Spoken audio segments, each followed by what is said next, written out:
Fringe Radio, your trusted source for the paranormal, conspiracy theory, and true crime. And welcome everybody to Dark Fringe Radio. I am your host, Will Martinez. And listen, this is the season premiere of Dark Fringe Radio. We were off for a little while there, and we got our account stolen and hacked, and that was fun. Had to go through all that bullshit. Yeah, I know, it was great. It was just a fun time, Jay. But finally got everything back. They hacked into my Calendly account. Not only that, it's crazy. Gmail, Calendly, Facebook, Instagram, bro, they just went all ham on us. So, but I thought all those weird rubber dildo things you were sending me were awkward. Oh Right? man, But I'm not one to judge, so I just left it hey, alone. Now I'm glad I did. I left it all unopened, unread. that was R&D, research and development. I just wanted to see how Yeah. what a Yeah. prototype would look like. R&D. R&D. R&D. I don't know. Oh Lord, but no, listen, it's we got everything back, which is a positive thing, and we're glad that we can do another podcast for you this week. So next week we're going to have another podcast with I believe it's going to be regarding Sean Farewell. So we're going to be talking about the third part of his story, which is the finality of his book, Falling into the Light. So we'll be talking about him about all that later. But that's next week. This week we have a very special podcast. We're going to be talking about something very kind of off the path, but true crime. This is actually happening in true crime. But we're going to be talking about the UFC betting scandal. Oh boy. So this is going to be a very, very, very interesting podcast for you guys tonight. So, of course, if you guys don't know, a lot of stuff has come out lately about people taking dives, possibly taking payoffs, things of that nature. So it's going to be very, very interesting. So before we get into all of that tonight, Jay, of course, I just want to let everybody know how they can listen to the podcast. Of course, Jay, if you could, please tell everybody where they can procure this awesome show that we put out. It's been a minute, so let's see if I can reach back in the Wayback Machine, see if I can shake off some of this dust. You can find us anywhere you find your podcast. You can find us at Google, Stitcher. You can find us at iTunes. You can find us anywhere you find something decent to listen to. You can find us anywhere you find something terrible to listen to. But the best place you can get it to right at the source, the concentrate directly from the source would be at darkfringeradio.com. That's where you can get all the information. You can get all of our stuff. You can get all of our merch. You can catch up, keep up. That is where it is. That is where it be. That is where you find us. And then, of course, you can go to YouTube. That is where you can click, you can like, can subscribe. You can ring the bell to be notified. That way you don't miss any of these episodes, any of our podcasts, any of our adventures. That is how you do it. darkfringeradio.com and YouTube. Like, subscribe, ring the bell. There you go. Couldn't say it better myself. Thanks, Jay. That's exactly where you can find all our stuff. And please, like Jay said, like, subscribe, and share all that stuff. Really helps us out, helps out the podcast tremendously. So tonight, Jay, before we get into what the Florida ban, I'd love to start off with a little bit of news. You ready for some Dark Fringe news? Mm-hmm. All right, let's get this bitch cranking, as they say. Crack it. For 15 years, I've been trying to teach you how to write a lead. Do I have to do everything myself? Get the story, write the story? We'll do it live. Fuck it. Fuck it. I was looking at the James. My favorite. Yeah. Fucking thing sucks. If that's your kind of thing, Maria, you love doing it yourself. Sometimes, yeah. I can. Take a Confucius say, I do not think the story had much validity. Yeah, I agree. I don't know. There's some stories out there that do not have a lot of validity out there, but we try to bring you some of the most important stories out there, of course, that are not talked about. But one of the first things I wanted to bring up here, Jay, tonight is the update on the Breonna Taylor case. Are you familiar with Breonna Taylor? A little, but I haven't seen any updates. So please, would you update me? Yeah, absolutely. So just to give everybody a little refresher, Breonna Taylor was born June 5th at 1993 in Grand Rapids, Michigan. And by 2020, she was living in Louisville and working as an EMT. She's an aspiring nurse, and everybody said that she was very friendly and, family-oriented type of person, hardworking, dedicated to, helping others, of course, because of her job as well. And On the night of March 13th, 2020, at around 12:40 a.m. in the morning, Louisville Metro Police Department executed a no-knock search warrant at Breonna Taylor's apartment at the from the Narcotics Investigation Division. The target of the investigation was not Breonna herself, but her ex-boyfriend, Jamarcus Glover, who was suspected of dealing drugs, and police believe that Glover was receiving packages at Breonna's home. That's something that actually turned out later, Jay, that was really unconfounded. So it was really interesting because after that, Jay, when they came in, it just started into a really bad scene. The officers that were directly involved were Sergeant Jonathan Manley, Detective Brett Hankinson, excuse me, and Detective Miles Cosgrove. Although the warrant was not authorized as a no-knock, officers claimed that they did announce themselves at the time before entering the home. And Breonna Taylor's current boyfriend, different guy, Kenneth Walker, said that they did not believe the intruders were breaking in. That's what they said. Walker, a licensed gun owner, fired one shot, hitting Sergeant Manley in the leg as they were coming in. Police responded by firing a total of 32 rounds into the apartment. Breonna Taylor herself was struck 6 times. She died on the floor of her hallway within moments, and no drugs were found in the apartment. So, the aftermath, of course, of all this, Jay, the incident report contained that there was glaring inconsistencies. It listed Breonna's injuries as none. It also noted that had been no forced entry, even though the officers broke down the door. For weeks, the case just received very little national attention until protests erupted after the killings of course, George Floyd at the time and Ahmaud Arbery later in 2020. Breonna's name soon became central to the movement demanding police accountability. Now, charges for the officers, Jay. Brett Hankinson, he had a federal conviction, convicted of federal civil rights violation for the use of excessive force after the shooting into Taylor's apartment. The state acquittal came very quickly after that. Previously acquitted at the state charges, the wanton endangerment, which is Jay. It's kind of police terms of saying that you put other people in danger while you perform this warrant. You know what I mean? So that's what that was. So the sentence, he was just recently sentenced to, because of that, for 33 months in prison. So followed by 3 years of supervised release. Yeah, they at first this guy wasn't even going to be even charged with anything at all. I mean, he was scot free. Wow.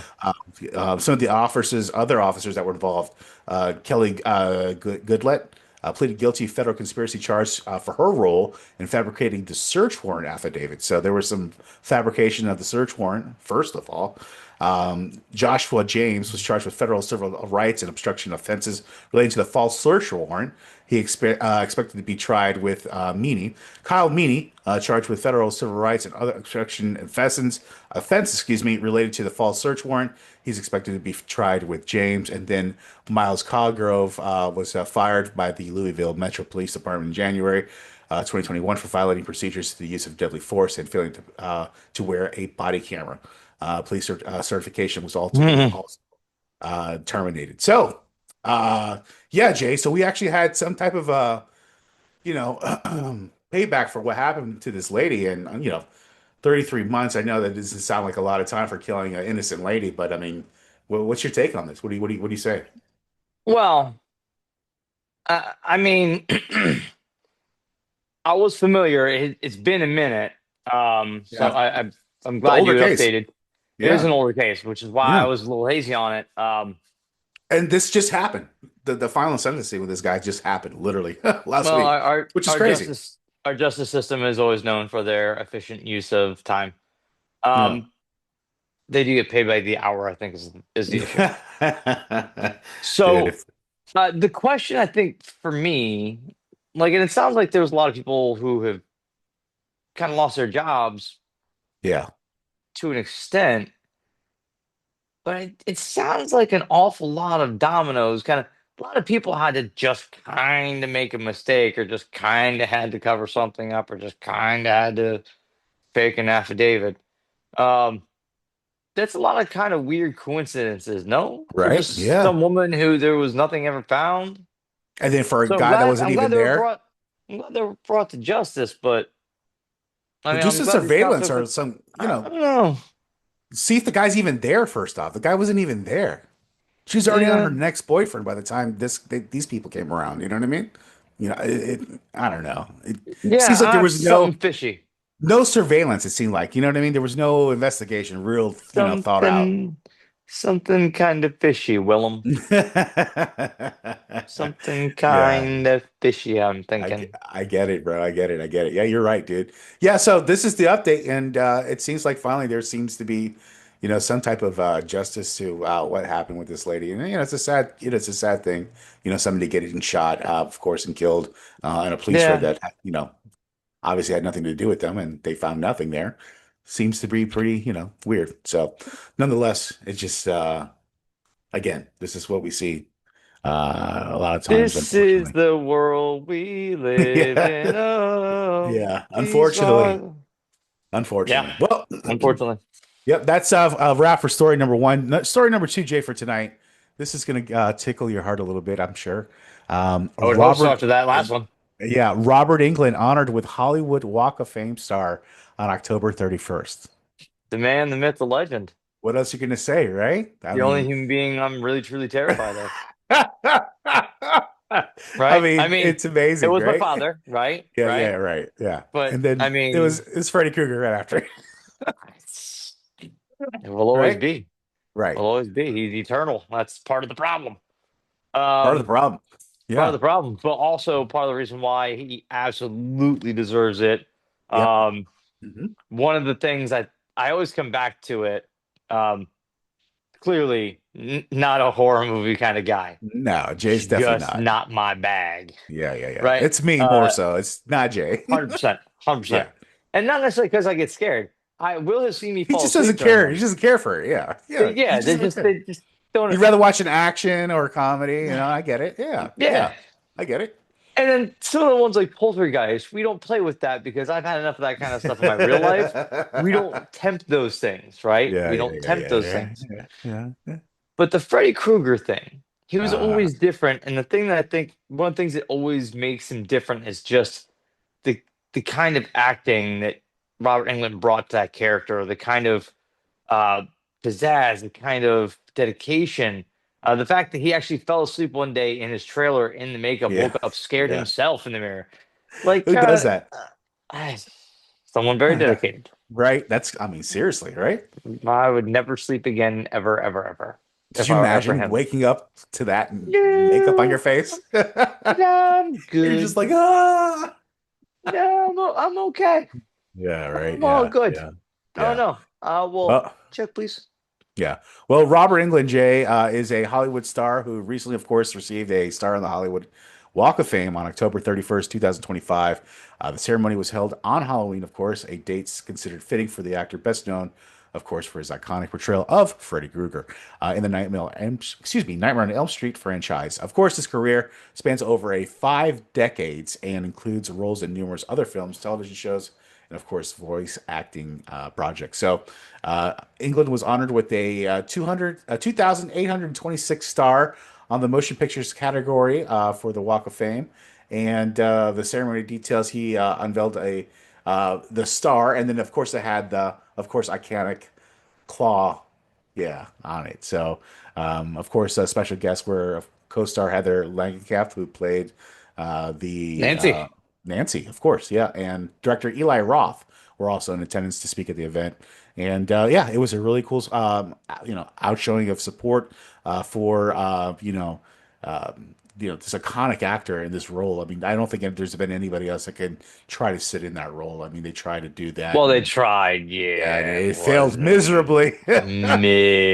Miserably. Yeah. It was horrible. It was horrible. Oh, Yeah. Good try. No, but it wasn't the same. It wasn't the same. They It's needed one of a those different things, actor right? for it. You can replace a Jason and you can replace a Mike Myers. Yeah, because You it's may a guy never behind a mask. Right. they might not be able to replace Freddy. It just might not happen. If there's any Hollywood actor that you think that could, who would it be currently? Actor. Give me two. I'll I got two right now give you two. in my head. Jesus. All right, why don't you give me yours and I'll William Dafoe. that's a pretty good one. That's That's a a pretty good good one. one. Right? That's pretty solid because he doesn't need a whole Imagine lot the of Green makeup. Goblin. Imagine the He Green doesn't need a whole Goblin lot of as make. Yeah, he doesn't need it. no, He doesn't need the makeup. right? It's just William Dafoe. He's there. He is. Oh shit! Mm-hmm. Mm-hmm. I got another one too. Hit me, Who's the dude from Footloose? Who's that guy? What's his name? Kevin Bacon. Yeah. Yeah. Eh, He could do a good fucking Freddy Krueger. Now, as he's older? maybe, Yeah. maybe, Skinny ass. Yeah. maybe. Kind of creepy. Yeah. Yeah, Mhm. yeah. But William Dafoe Those would are be good my ones. number one. I think William Dafoe's a man. I don't honestly. I was drawing a blank. You got me on that one. Usually, I'm pretty good with theater and stuff, and Yeah. no, There's not a William lot. Dafoe's a But man. there's not a lot of people out there There's that can really play not a that lot. role. No. No, Absolutely not. no, No. because it's not just the physical presence, right? Because it's not Right. about being jacked. It's about being kind of like that shadow Menacing. that seems like it can always reach out to Menacing. get you. Yeah. Menacing. Yeah.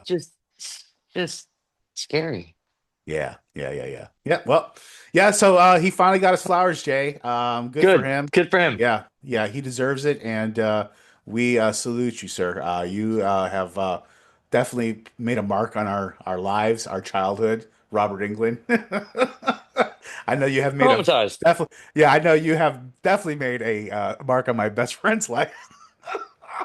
Yeah, but I thought it was a pretty good story, and guy deserves it. Definitely deserves 100%. it. So yeah. Absolutely. So Jay, that brings us, of course, out of Dark Fringe News, and you ready to do some What the F Florida Man? I am always ready for what the F Florida man. All right, let's do it.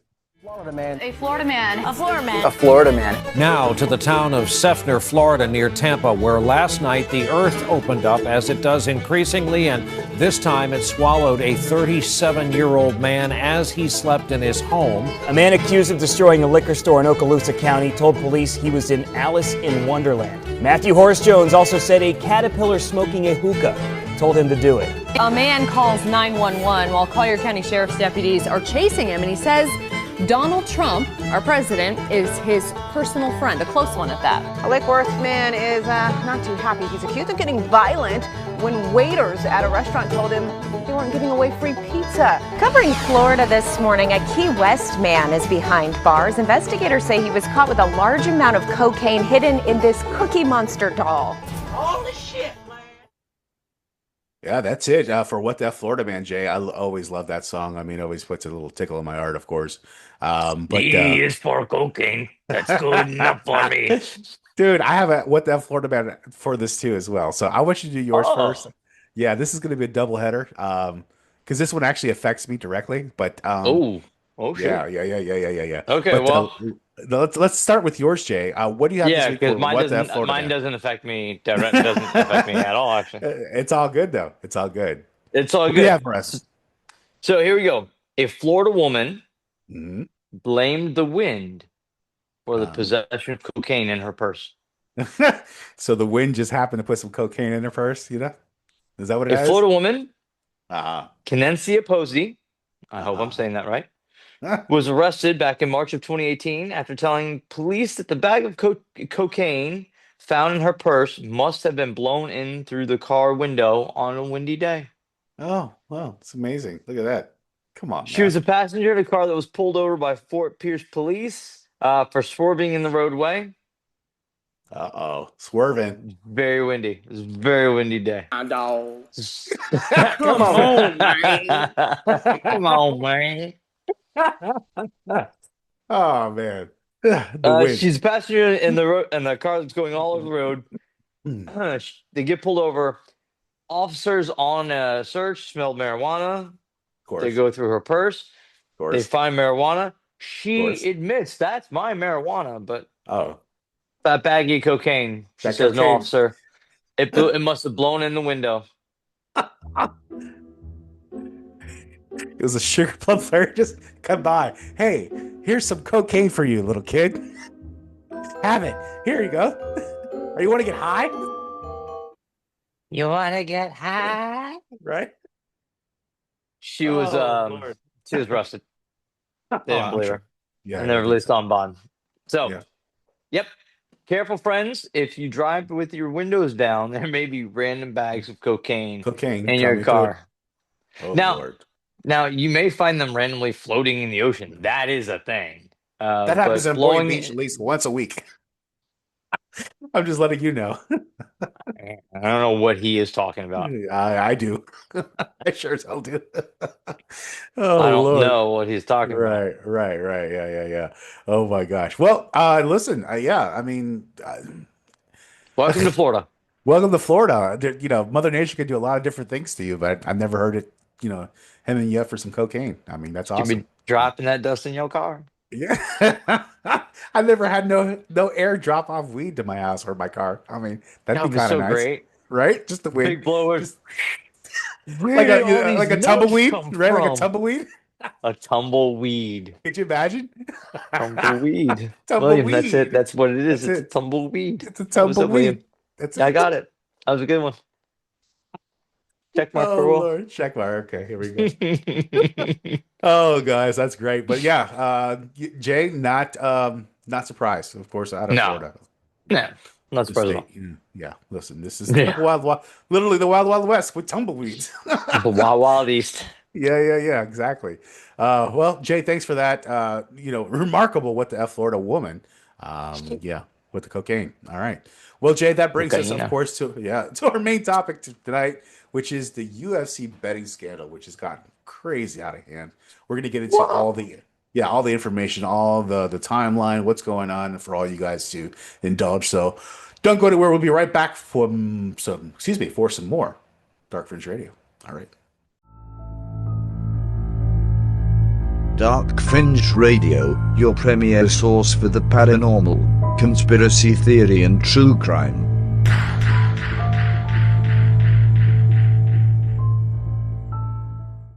Thanks everybody for joining us back here at Dark Fringe Radio. And tonight, our main topic for the evening is the UFC betting scandal. And Jay, this is something that, we've always had in the back of our mind when it came to the UFC. Never has been at the forefront, but obviously, since some of these things have happened as of late, some of these recent events have happened as late as they would say, kind of put the focus back on possibly betting scandals in the UFC. So, we've always seen it in boxing, of course. We know about it. We've heard about it, of course. It's been the long-standing kind of rumor, innuendo, whatever you want to call it. Whatever the case may be, but never really so much in the UFC. I mean, Innuendo. In your face-o. Yeah, that too. But we've heard about it in Pride, where Pride they fixed events. There was certain, but Yeah. there wasn't a lot of credence to Pride, of course. When it came to being legit as far as on the same level. Not as towards UFC. the end. Right. So, but now, Jay, there's been a huge pushback because one of the most unsettling chapters of MMA history, of course, is the gambling integrity controversy in UFC. And now, with odds, all over the place, there's so many different ways you could track these things, Jay. You got Vegas tracking, betting lines and odds and stuff like that. They see what happens. They see what happens on the betting line. They see if there's any crazy, anomalies that happen towards the end where somebody all of a sudden just puts like a lot of money towards one fighter towards the end. That's a very good indicator that there's been some type of maybe issue, Malfeasance or whatever you want to call it. Absolutely. Talking about this whole thing, Jay, it's pretty interesting because what we're going to do now is trying to give like a timeline of maybe when this stuff started happening, and I kind of want to start in 2015. First off, there was a fight between Tae Hyung Bang and Leo Kuntz. This was on November 28th. Whoa, watch your mouth. That's his last name. It's Kuntz, Kuntz. Hey, I can't help it. That's his last name. No, it's the one before that. Tae Hyung Bang, Bang Kuntz. Hey, there you go. This is the Bang Kuntz fight. I'm just saying. Okay. Watch Hey, your mouth. tonight the main event is the Bang Kuntz fight. Yeah, here we go. There's a poster that was missed. So There Dana. was. Oh my gosh, dude. There was an opportunity that was missed there. On November 28th, So 2000. back in Go ahead, Jay. 2015. Yeah. He's banging twats. Well, the main event was actually Henderson versus Masvidal. Ben Henderson Excuse me. versus Masvidal. Of course, that was the main event. But this fight, Bang versus Kuntz, triggered a lot of red flags, as they say. A large betting volume from one fighter all of a sudden shifted odds. And this is exactly what we talked about, Jay, when you start seeing anomalies in the betting side. According to the reporting, Bang was allegedly approached by gambling brokers to throw the fight at around $2 million, which is said to have been bet on cunts. In the end, Bang won the muddied. Excuse me. In the end, Bang won the fight, which muddied the whole thing. And then the incident, nonetheless, planted the second seed that MMA's betting integrity was definitely needed and serious attention. So, why does this matter, Jay? This fight was the first signal that the sport might be vulnerable to, of course, betting and driven corruption. Even though without conclusive proof that there was a fix in the case, it exposed that there was a structural risk, in my opinion. This is, I think, where it kind of started the eye started focusing on, hey, maybe there might be something happening here. You know what I mean? We might need to kind of pay attention to this stuff. But yes. Well, the second event, in my opinion, in the timeline, the whole thing is in November 2022. Derek Minner and Shalian Nurdambike and James Krause. There was a fight there, and the event, UFC Fight Night Rodriguez Lemos, held in November 2022. There were suspicious betting patterns emerged when Nurdambike became a heavy betting favorite with props for first round finish. In the fight, Minner, who was supposedly coached by James Krause, threw a kick, appeared to injure his leg, and then stopped very quickly. The Nevada State Athletic Commission and the Sports Integrity Monitors opened the investigations, and Krause's license was suspended. So he was a trainer who was suspended. The UFC announced that the fighters linked to Krause would also be barred until the investigation was concluded. So not only was he barred, all of his students that had any type of UFC involvement were barred. Later, Jeff Molina, a UFC fighter, was suspended for 3 years for betting violations connected to this matter. So that was obviously the biggest crack in the whole thing, Jay. This is where kind of like there was something happening in the crevice of the. It's the waterfall moment. It's that moment that things are starting to kind of fall in play where there are hints, there are rumors, there's smoke, and usually where there's smoke there tends to be fire. And that was really the first real couple puffs of smoke where you're like, well, maybe. And it kind of makes sense, right? Who are we talking about? We're not talking about the main eventers. We're not talking about Game Bread. What we're talking about guys on the earliest part who, even if they win, right? Let's say they win, but they don't get a grand, maybe, if that, right? And that's before they pay out their trainers, fees to the trainers and the managers and the clubs and the insurances and the travel and right. A lot of those, they're paying to step into that octagon. You don't unless you make it, you're not making much. So yeah, I can see somebody who's a middle of the road fighter, middle of the road fighter, still one of the best people on the planet when you think about it, right? We're talking about the 1 percentile walking on this earth. Do you offer them? I mean, remember Mighty Mouse? Remember Mighty Mouse, where he's saying he was still working construction as like fighting for the championship? Yep. He didn't take it seriously until after he won the belt. Yeah, and then finally his like employer said, "Hey, listen, I think you need to kind of focus on this because this is something that's gonna be more fruitful for you." But still at the end of the day, he was still working construction still. Literally like right before he was fighting for the belt. And there's how many stories have we heard and see? I mean, you if you're great, you have a chance at making some money, right? Very few turn into a Conor McGregor who just the guy pays money at this point, right? But also, how many fighters, even when they're making money, are spending money because they think it's going to be there forever and then end up broke? So how many of those fighters never even make it there? And we're talking guys who have 3-4 losses, and at 4 or 5 losses, chances of you ever being a champion are minimal, right? Yeah. So okay, you're fighting for paychecks, but you're getting paid more than you're going to get paid to work a job you don't know. You're not anybody big enough to get sponsored. Like you were in such a locked position. Yeah, structurally, the business model kind of allows itself for the seedy. Now, it's a combat sport. I haven't seen a clean combat sport yet. Yeah, right. It's just something that goes along with it, right? Unfortunately.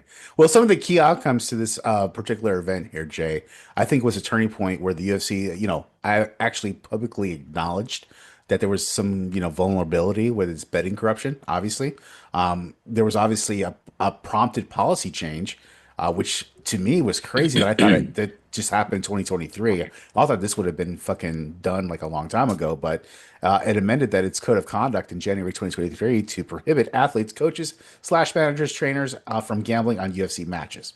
So that just happened literally 2 years ago. Like, what happened to all the years before that? You know what I mean? That's one thing that, kind of take into account. The reputational damage was significant for fans, and regulations raised, big questions about the oversight. So the latest escalation, of course, we're going to be talking about here, Jay, is, of course, November 1st, 2025, which was literally, 13 days ago, the Isaac Dalgarian versus Yadir Del Valle fight. And, of course, this was a UFC fight night that happened about a week ago. Garcia versus Onama, which was the main event, UFC Vegas 110 at the UFC Apex in Nevada. The incident details that Dalgarian was a heavily favored round winner at a plus 250, but saw his odds shift dramatically, or minus 250, and his odds shift dramatically just ahead of the fight. So approximately to negative 154. So bookmakers flagged irregular betting. Obviously in the fight, Dalgarian lost by first round rear naked choke immediately after the UFC's betting integrity partner IC360 notified the promotion. The UFC's president, Dana White, confirmed they consulted with the Federal Bureau of Investigation. The result, Dalgarian was released from the UFC when the NSAC withheld its purse from pending investigation. So, of course, why does this matter? Obviously, Jay, this represents a lot of, what perhaps would be the most serious betting integrity crisis in the UFC. I mean, this is probably the most gross just example, maybe I would say, of something happening right before a fight and showing that there was some kind of issue right before the fight as far as betting. There was a 17 like a $17 million bet. Yeah. Yeah. Out of nowhere. Out of nowhere, Jay. Oh. I mean, if you're gonna do it, don't do it so egregiously, right? You're just gonna throw $17 million in there all of a sudden. You throw $1 million, you know what I mean? Okay, that might not throw, might not. I'm just saying, right? So, and did you know that that fighter was also a former James Krause fighter? Yes. Yes. Again.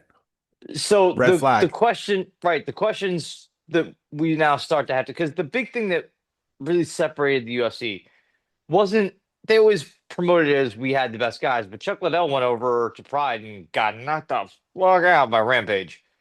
Yeah, he did.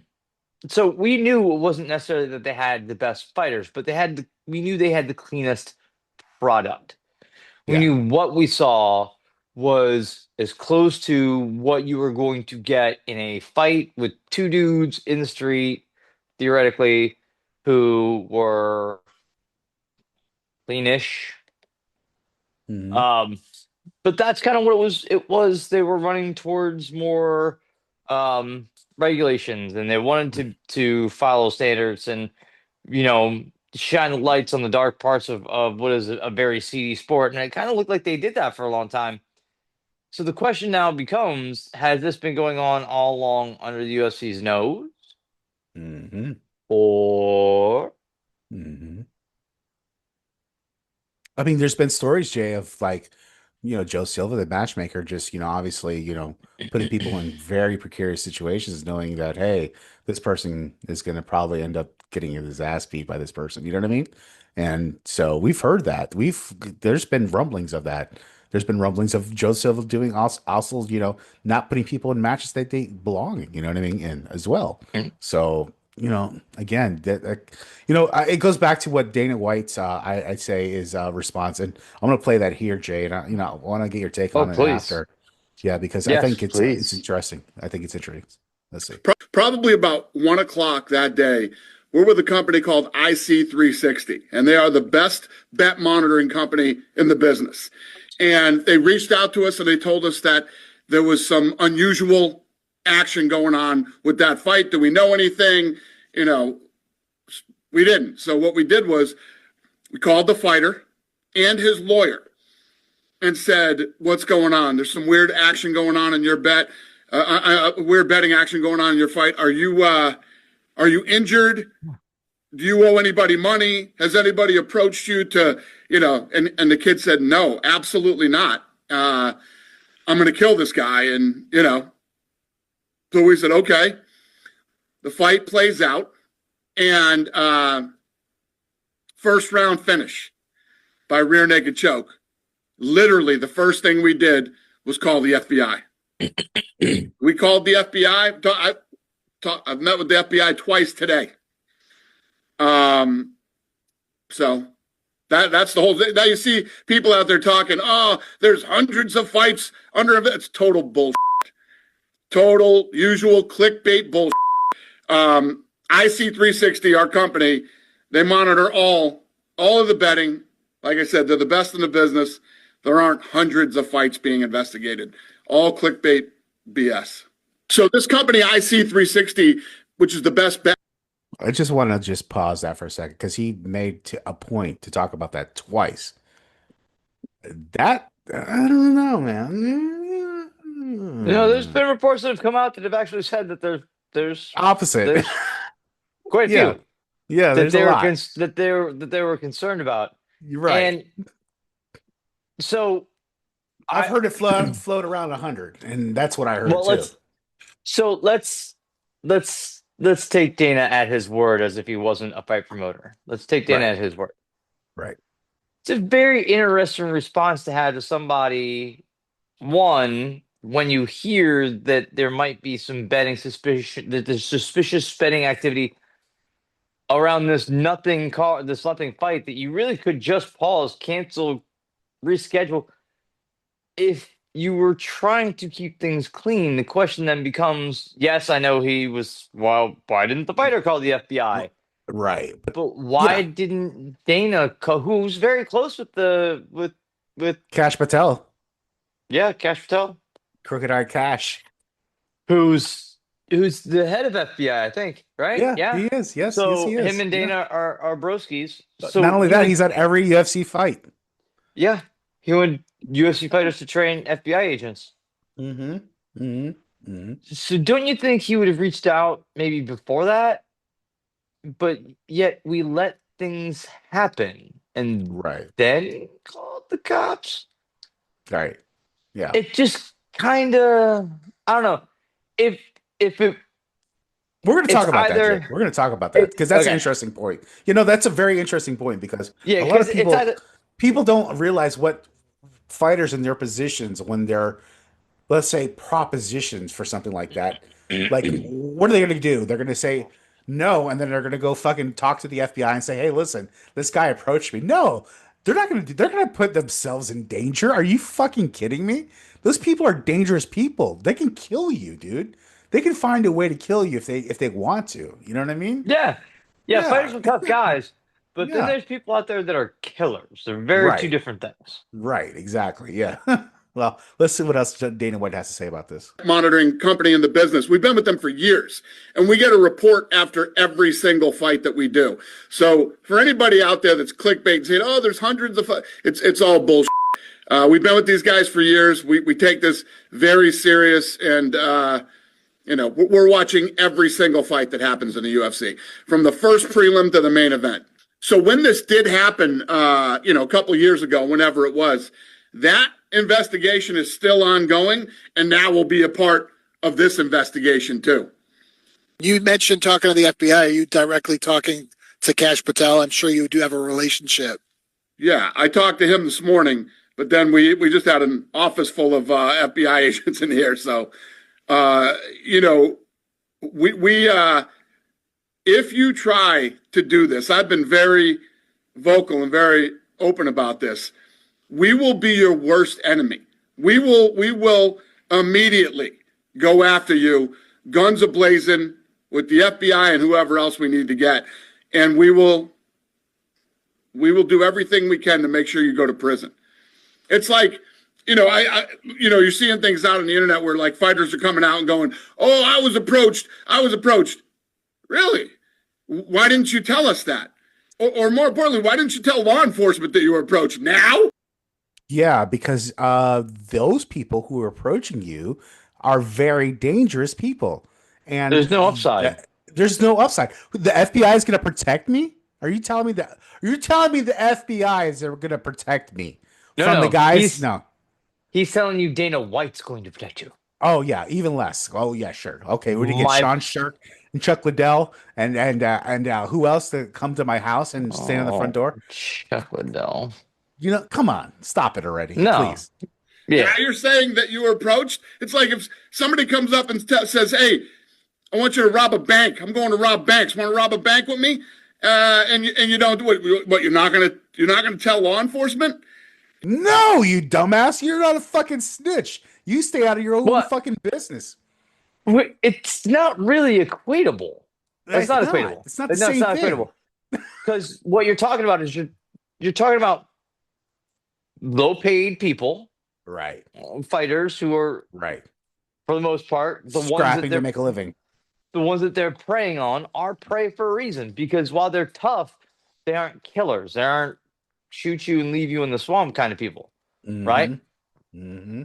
But they need money. They usually, most of them have mouths to feed. They have bills to pay in ways that a lot of the Dana White trainers, training camp. Remember? Oh my God, dude! Come on, dude.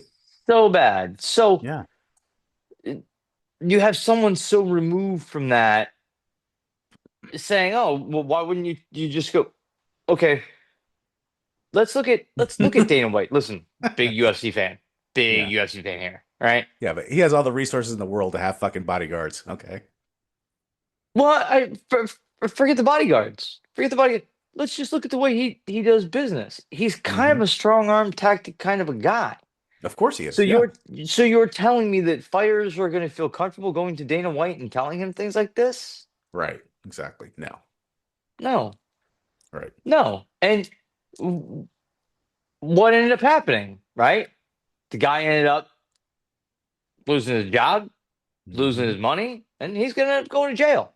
Mm-hmm. And now Dana White's talking all tough as all these fighters are seeming to come out of the woodwork. So yeah, it's weird because he acts as if it's happened so many times before he's desensitized to it. Because he's not acting like he's shocked; he's acting defensive.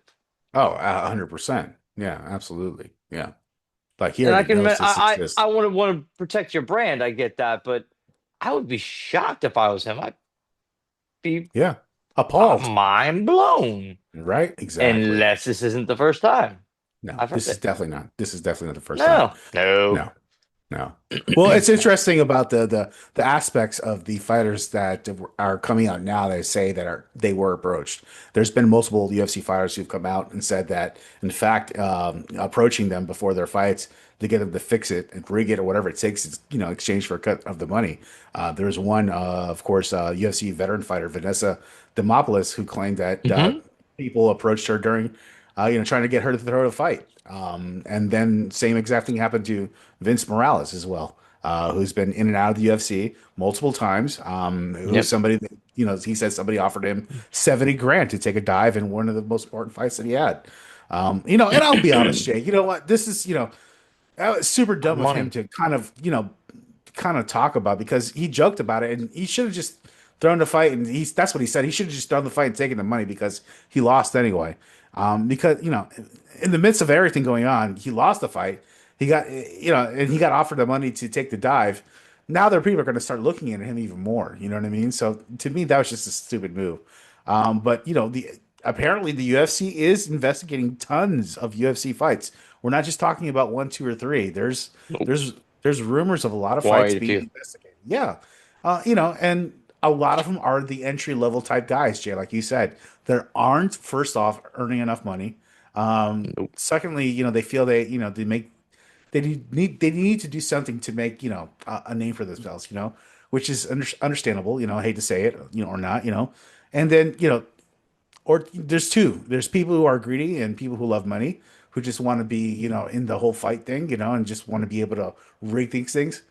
And we just saw this thing in the NBA. There was a $96 million fucking contract, like a fucking gambling scheme that happened in the NBA. Well, where the mafia is involved. That's crazy, bro. I mean, so all this stuff is coming out now.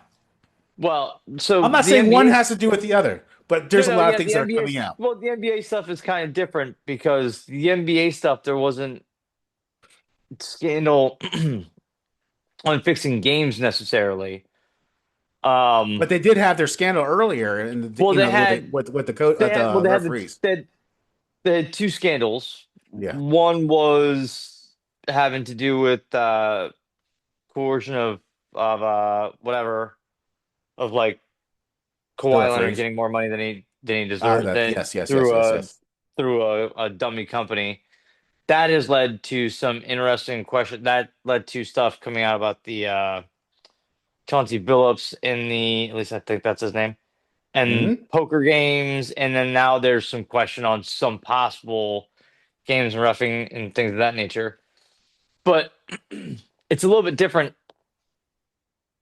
with fighting than it is with the NBA for this reason. The NBA, you're going to have to get to more than one, like even getting to some good refs. You're playing with, maybe you get it, maybe you don't. In fighting, all you gotta do is get one dude or one woman, one person that's in that cage, take a dive, right? Go out there, get your head kicked in for 15 minutes. Maybe you win, maybe you lose. Maybe you win and cool. Here's your 24 grand and Dana gives you another 50. Well, that's 75. Well, here's 75. And all you have to do is tap out in the first round as soon as they put an armbar on you. That's it. Yeah, and it's one loss. Yeah. And one loss in MMA is not as big as one loss in boxing. One loss in MMA is nothing. Yeah, I get what you're saying. But at the same time, though, I think it's like when you see it in the NBA, it's just like it's different than the UFC because I don't know. You would think because there's so many referees involved, you know what I mean, that it would be more regulated. You know what I mean? Like versus the UFC. Because to me, the UFC is still kind of like a regional type of thing where, it depends on where you're at, where the rules are accepted. If it's New York, you have these set of rules. If it's Vegas, you have this set of rules. If it's Florida, it's this set of rules. You know what I mean? Right.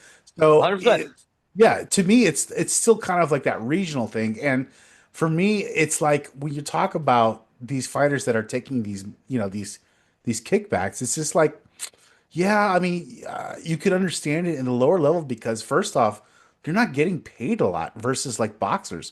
Boxers get paid 25% more than UFC fighters. Yep. It's crazy. I mean, it's just, it's amazing. UFC fighters on average get anywhere from 18 to 20% of the total value of the fucking pay-per-view, whatever they fight on, versus boxers where they get 40 to 55%. So it's just like, okay. Difference between being an employee and being an independent contractor, right? All boxers are essentially, they're independent contractors. They're fighting within. And you can have your own fucking, you can have your own fucking, what do they call it? Promotion, like where you could put your own fucking, you represent whoever you want. Like say, for instance, you want to represent Chick-fil-A. You have a Chick-fil-A on your thing, whatever, just like how Brock Lesnar had fucking, what was it? Jimmy John's. For how many years did he have Jimmy John's on his fucking thing? Forever. Do you remember how many years did he have Jimmy John's on his fucking shorts? It was a while. It was a while. But he was getting paid. You know what I mean? Yeah.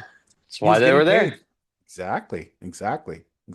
You can't do that at UFC now. You know what I mean? Everything's so regulated. Everything is all regulated through Dana. Yeah. Interesting. I don't know, Jay. I think there's big implications to come in the future. Yeah. I mean, the IC360 thing is great. That their partnership with that company that helps notify them of irregular betting odds and things of that nature that are happening. real time. I think that's great. That's cool. Yeah. At the end of the day, I don't think it's going to stop what's happening, because I No. think what's going to happen is what's going to happen. I think until you start paying these fighters better, I don't know, man. I mean, that's just, I don't know. I mean, What's your final thoughts on this, Jay?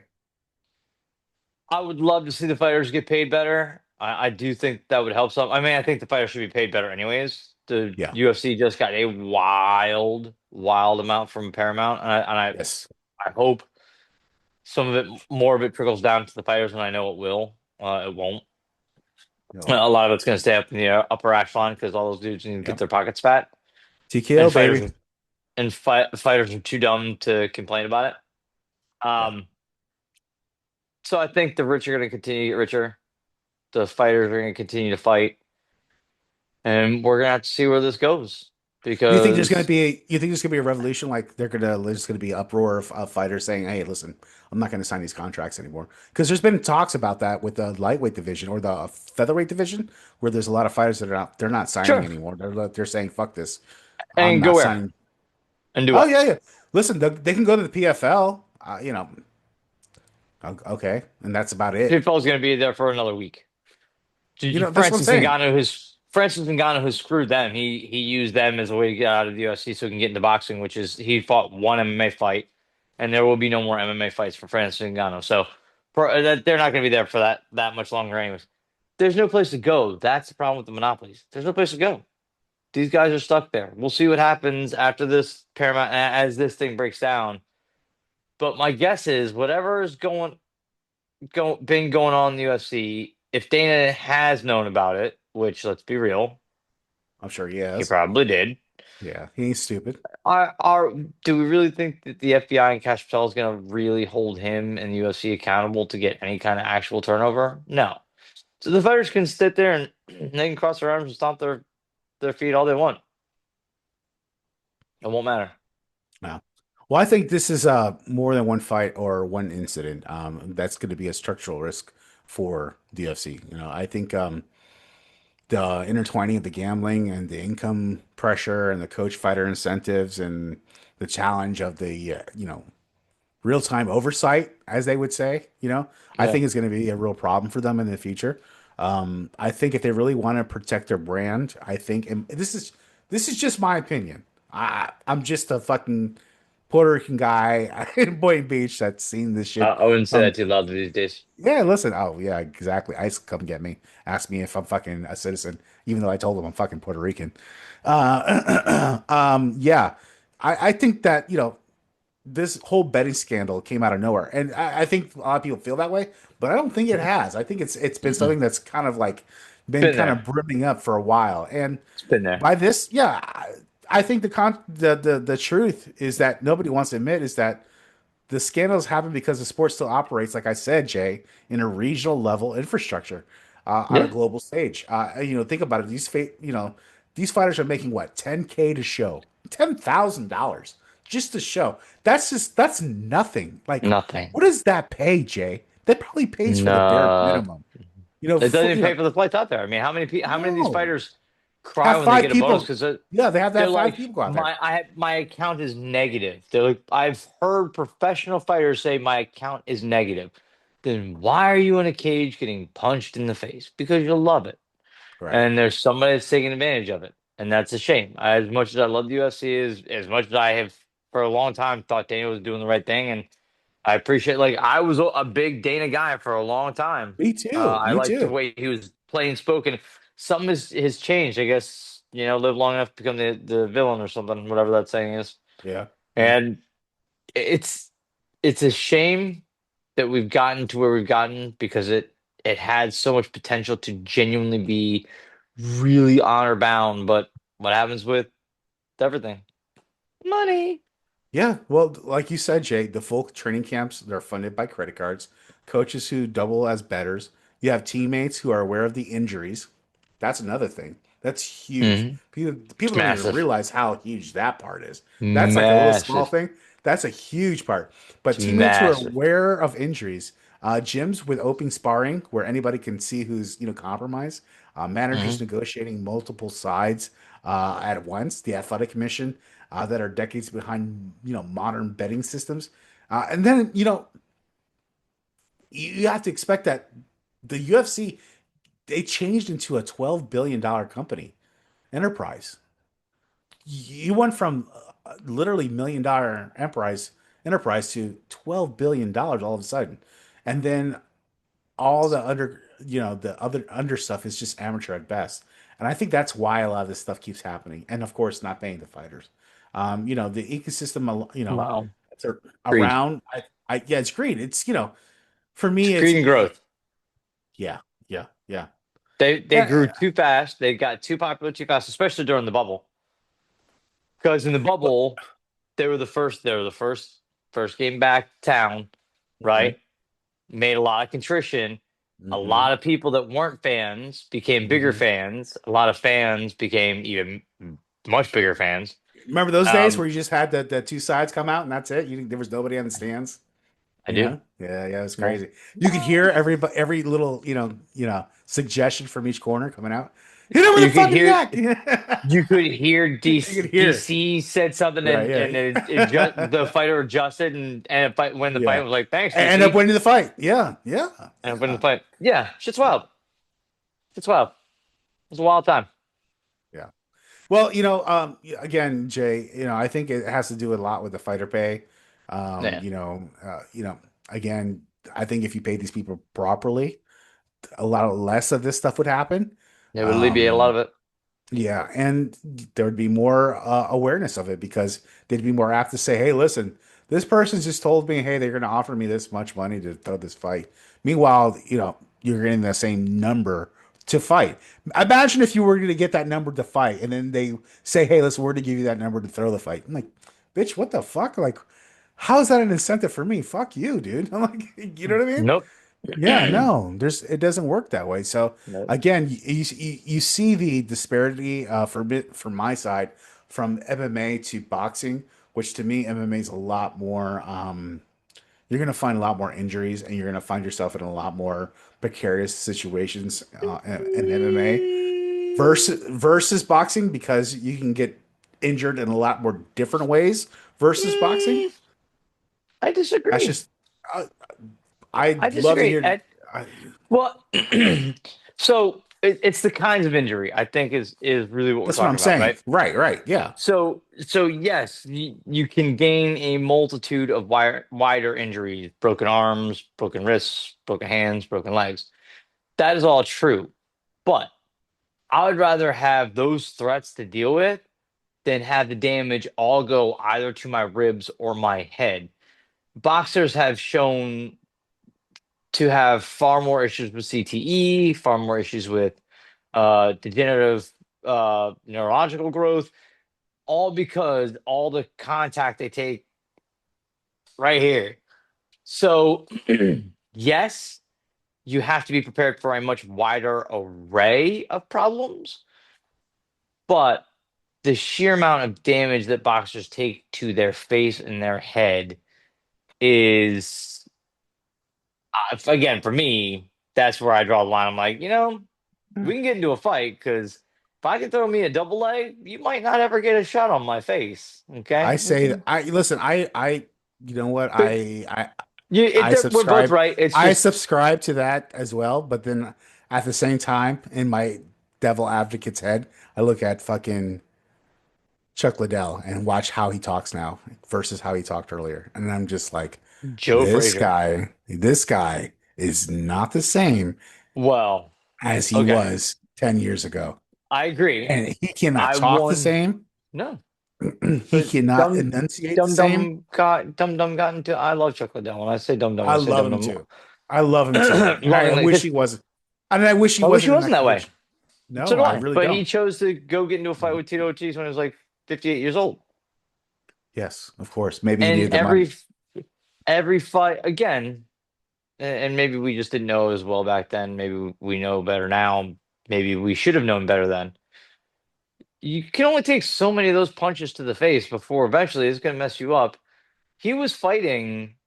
He was always a brawl style. He led with his face. Guys like him, guys like Tony Ferguson, like Watch Tony Ferguson over the next few years. If he hasn't already started, which I think he already has, guys that Yeah. take that kind of damage, You can't. just Yeah. take that kind of damage, Yeah. they don't come out the same. It doesn't matter the sport.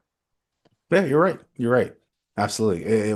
Even it's football or hockey or whatever the case may be, it's just like Doesn't if matter. you're getting That's style if of you're getting play. hit, yeah, if you're getting hit constantly, you're going to have some type of repercussions from that. Jay, again, this is going to be something that everybody's going to keep watching. I think everybody knows that this is just kind of part of the game when it comes to professional sports. We've seen it time and time again. It was, but we'll see what's going to happen. Now It's never going that- to change. I don't think it's ever going to change. Here's the thing. I don't Now think that so. sports betting, I don't think it will ever change necessarily, because as long as there's going to be people, there's always going to be somebody out there trying to cheat, right? But here's the silver lining I will take away from this whole thing. Okay, and the thing I have noticed, now that we have all these extra ways to communicate, social media, whatever, we have more things in place. Things like marijuana that used to be illegal is now legal. Betting used to be completely illegal is now legal. Well, it used to not started off take- as legal, then went illegal, and now it's legal. right. Well, okay. Yeah. Ebbs and flows of life. Right. College football players used to not get paid. Now they are getting paid. Right. Yeah. There's a lot of things are changing kinds societally to try to balance some of these things out and bring to light some of those things that should be brought to light. So we'll see just how far this will go. There will always be people out there cheating. There will always be somebody out there offering money to those who can't afford it to take a dive, even if it costs just as much as the winning the purse costs. But I think with a little bit more openness, a little more mitigation, maybe we'll see if they actually clean their act up. I'm not going to hold my breath, but we'll see. Well, listen, that's a good dissertation, Jay, of your overall and synopsis as far as what your view is on this. And I agree. Listen, I don't think this is going to go away. I think that this is just going to be something that's continuously always going to be monitored, and we're just going to have to just accept it as for what it is.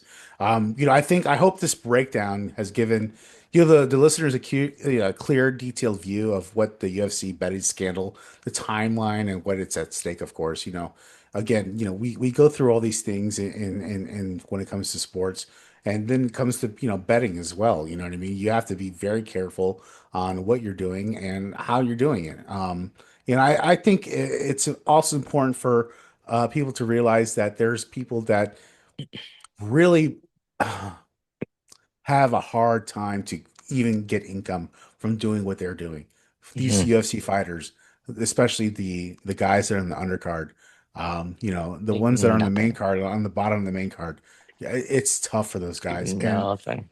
Yeah, I think you need to me personally, I think you need to, we all need to, not just, certain people, but everybody need to help, maybe shine a light on that, because I think those people are underappreciated as much as anybody. And I think that those folks that are on those positions need to get paid more. And I think that will have a lot to do with a lot of this corruption and bullshit that we're dealing with. And, again, we're just trying to give you a clear view of what's going on in the timeline.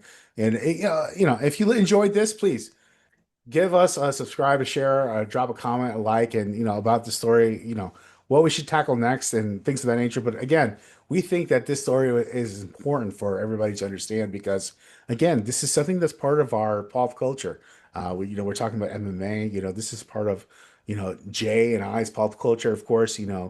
Where I started on this podcast of talking about McGregor going over to fight Mayweather. Yeah, and that goes to show you that it's a part of our culture. It's a part of our of who we are. So I think we should maybe do our part to try to protect it as well. So again, that's where I leave it at that. So again, Jay, I will leave it at that. Do you have anything else for us to say for tonight? Save the whales, pay the fighters. There you go. Couldn't have said it better myself. There you go. Well, guys, thanks for joining us on another adventure of Dark Fringe Radio.